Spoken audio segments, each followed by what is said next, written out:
अलीगढ़ विश्वविद्यालय से आए थे आदरणीय भाषण हमारे लिए हमारे पर्यवेक्षक आदरणीय रमेश कुमार सर, हमारे बीच पूर्व अध्यक्ष आदरणीय मुरली सर, हमारे बीच आदरणीय निर्मला मैम, हमारे बीच आदरणीय टीडी सर तथा सभी विद्वान शिक्षकगण, आप सभी का इस कार्यक्रम में हार्दिक स्वागत और अभिनंदन है। आपके बीच मैं अपने शोध प्रबंध के इस विषय के इसके बारे में चर्चा के लिए उपस्थित हुआ हूँ। मेरा शोध शीर्षक हिंदी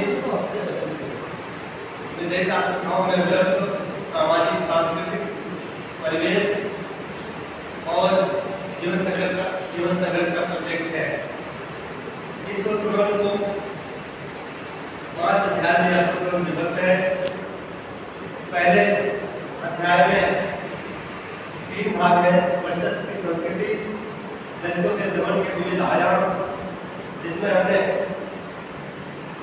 सामाजिक स्तर पर, धार्मिक स्तर पर, आर्थिक स्तर पर, आदि स्तरों पर दलितों के साथ जो दमनात्मक रवैया रहा है, जो दमनात्मक विलंबकारी व्यवहार रहा है, उसका उल्लेख किया है। दूसरे भाग में प्रतिरोध की संस्कृति, जीवन और राजनीतिक अस्तित्व संघर्ष। इस खंड में मैंने बाबा साहब भीमराव अम्बेडकर से लेकर के बाबू जगजीवन राम, भोजन नायक काशीराम जी तथा मायावती जी के जो राजनीतिक जीवन संघर्ष है उनका उल्लेख किया हुआ है। तीसरा खंड है प्रतिरोधी चिंता के व्यक्ति, अपने न्याय के प्रति कई तात्विकताओं में कई लेखकों के द्वारा जो प्रतिरोध जताया गया है उसका भी हमने उल्लेख इसमें किया। दूसरा अध्याय है दलित आत्मकथाओं की सांस्कृतिक अनुक्रिया, आत्मकथाओं का संरक्षण, जिसमें मैंने 5 आत्मकथाओं को लिया है। आपने अपने पिछले जूठन, झोपड़ी से राजभवन, मेरा बचपन मेरे कंधों पर मुड़ देगा, इन आत्मकथाओं में मैंने जिन बिंदुओं पर ध्यान आकर्षित किया है उसमें सबसे पहले आत्मकथा का परिचयात्मक विश्लेषण किया है, सामाजिक परिवेश का अध्ययन किया है और लेखकों के साथ जो जातीय और सामाजिक आर्थिक शोषण हुआ है उसका उल्लेख किया है।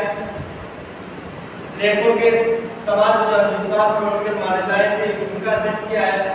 लोक कला और लोक संस्कृतियां जो विद्यमान थी उनका अध्ययन किया है और उस पर विद्वानों की प्रतिक्रिया रही है उसका उल्लेख किया।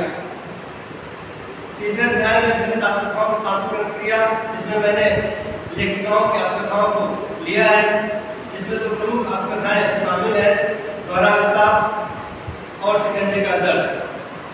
इसमें लेखिकाओं ने अपने द्वारे जीवन संघर्ष को दिखाया है। एक तो स्त्री होने की वजह से परिवार का शोषण होता है, दूसरा दलित होने की वजह से समाज द्वारा जो उपेक्षित और अपमानित महसूस करती है। उन दोनों बिंदुओं पर जो उनका जीवन संघर्ष रहा है उसका हमने विश्लेषण किया। चौथा अध्याय है विधवाओं का द्वंद्व और तनाव, जिसमें हमने दिखाया है कि आत्मकथा और दलित आत्मकथा में अंतर क्या होता है, इसमें समानताएं क्या है, विषमताएं क्या है। और इसी का दूसरा खंड है आत्मकथा और उपन्यास। इनमें हमने देखा है कि आत्मकथा के जो तत्व है और उपन्यास के जो तत्व है वो एक दूसरे को कैसे मैच करते हैं, एक दूसरे को कहाँ जोड़ते हैं। पांचवा अध्याय चेतना के अभिव्यक्ति का सौंदर्य, इसमें हमने देखने का प्रयास किया है जो आत्मकथाएं हमने ली हैं उनकी भाषाएं जो है उनके माध्यम से उन्होंने अपने प्रतिरोध की जरूरत जताया है, क्योंकि ज्यादातर जो लेखक है वो अलग अलग परिवेश के हैं, अलग अलग परिस्थितियों के हैं, अलग अलग क्षेत्रों के हैं, तो उनकी जो स्थानीय भाषा है उन भाषाओं को ही प्रतिरोध कैसे जताया है उसका हमने अध्ययन किया। इस तरह से हमारा जो प्रबंध है इसका विस्तार रूप में आपसे अवगत करने का प्रयास किया है। चैप्टर 4 बता दीजिए। चैप्टर 4 विधाओं का द्वंद्व और तनाव। इसमें 2 खंड है, आत्मकथा और दलित आत्मकथा, जिसमें समानता और विषमता देखा गया है कि आत्मकथा क्या होता है और दलित आत्मकथा क्या होता है। आत्मकथा होता है एक बात पूछना चाह रहा हूँ कि जो समानता आपने उसको कंपैरेटिव स्टडी में दिया है, लेकिन जो आपका टॉपिक है क्या उससे रिलेटेड कोई कंटेंट उसमें है? बिल्कुल है। नहीं, इसमें हमने कनेक्ट करा सकते हैं आत्मकथा क्या होती है, दोनों सिद्धांत के रूप में इसको दिया है। ये दिखाया है कि आत्मकथा और निरात्मकथा में क्या अंतर होता है और क्या समानता है। मतलब मेरा कहने का मकसद ये है कि जब आपका जो मेन टॉपिक चल रहा है उसमें आपने इस टॉपिक इस चैप्टर को तो कंपैरेटिव स्टडी में genres clear in that context कि आपका जो मेन टॉपिक चल रहा है, जो मेन आपका उद्देश्य है दलित कम्युनिटी को दिखाना या दलित संघर्ष को दिखाना, तो इन जो जॉनर्स हैं इस जॉनर्स के अंदर वो किस तरह से रिफ्लेक्ट हो रहे हैं, ये मैं जानना चाहता हूँ। आप जो पीड़ा है ना उसका कैसे आप बहुत दिन है उनको मैंने उसको दिखाया होता है। जो दलित आत्मकथा है उनकी जो पीड़ा है जो पीड़ा है, इस कहने का मतलब ये है कि जब आप अंधकार के रात जितना दिखाना चाहेंगे तो आपको दिन दिखाना पड़ेगा। उसी तरह से दलित आत्मकथा के पीड़ा को दिखाने के लिए नॉर्मल आत्मकथा से कैसे वो अलग है, इसलिए वो कोई कंपैरेटिव स्टडी नहीं है।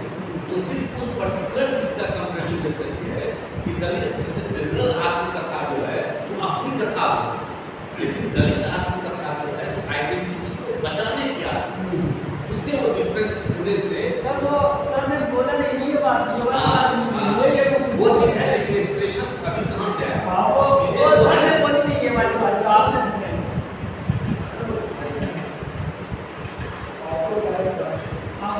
मैं सर समझ गया, वो सर ने नहीं कही। हाँ समझ गया। एक चीज आपको जो शंका इसका आपने स्त्री आत्मकथा लिया है और ये भी कहा है आपने स्त्रियों दलित स्त्रियों की दोहरे पीड़ाएं हैं, एक दलित होने के नाते एक स्त्री होने के नाते। अगर मैं इसको उलट करके ये कहूँ कि सवर्ण औरतों की जो पीड़ाएं हैं जो दलित औरतों से अधिक है, उदाहरण देंगे कि दलितों में अश्लीलम पश्चात के उदाहरण कि इतने किए बंदी हो सवर्ण औरतों की उसको सूझ तक न दे, सांकेतिक है कि वो पर्दे में वो दलितों के साथ में दुनिया देखना उसका हक। दूसरा है कि आर्थिक जो पराश्रमिता वो स्त्री के लिए सबसे विडम्बना, वो सवर्ण स्त्रियों में आर्थिक पराश्रमिता है, दलित स्त्रियों में नहीं। तो क्या आप इस रूप में भी चीजों को देखने की कोशिश की है कि स्त्रियां जो समाज में दलित स्त्रियां और सवर्ण स्त्रियां, क्योंकि हम काउंटर में ही देखते हैं, हम दलितों के उत्पीड़न को कैसे देखते हैं, सवर्णों के उत्पीड़न में देखते हैं। तो क्या इस पहलू को आपने कि कई मामले में दलित स्त्रियां सवर्ण स्त्री की दबाव तो उससे बेहतर स्थिति में होती है। जैसे अगर पति मर जाए तो सवर्ण औरतें साथ नहीं कर पाती हैं, लेकिन अगर दलित औरतें हैं पति मर गया पति कर सकता है तो पत्नियां भी कर सकती हैं। ये बड़ा राइट है। इस रूप में आपको शोधन किया है कैसे अंतर है, सवर्ण महिलाएं हैं, सवर्ण महिला जीवन संघर्ष में दोनों कह रही है, लेकिन एक का जीवन संघर्ष विवाह पर सीमित है, एक का जीवन संघर्ष विवाह के बाहर निकल सकता है। तो उसी दोनों महिला दोनों लोग वर्ग हैं, सवर्ण महिलाएं शोषित है और जो है दलित महिलाएं शोषित है। सामाजिक रूप से ज्यादा शोषित कौन है? दलित महिला सामाजिक रूप से केवल मानता है दलित महिला क्योंकि वो दुर्गा संकट तो है, बाहर जेलती है और घर में भी जेलती है, के बाहर शोषित होती है और बाहर भी उसे पता है सवर्ण महिलाएं बाहर शोषित नहीं होती। लेकिन जात के रूप में लैंगिक जो है एक जाति लैंगिक बाहर जब निकलती है काम पर निकलती है तो फिर कोई सवर्ण औरत नहीं रहता, उससे उनका भी होता है।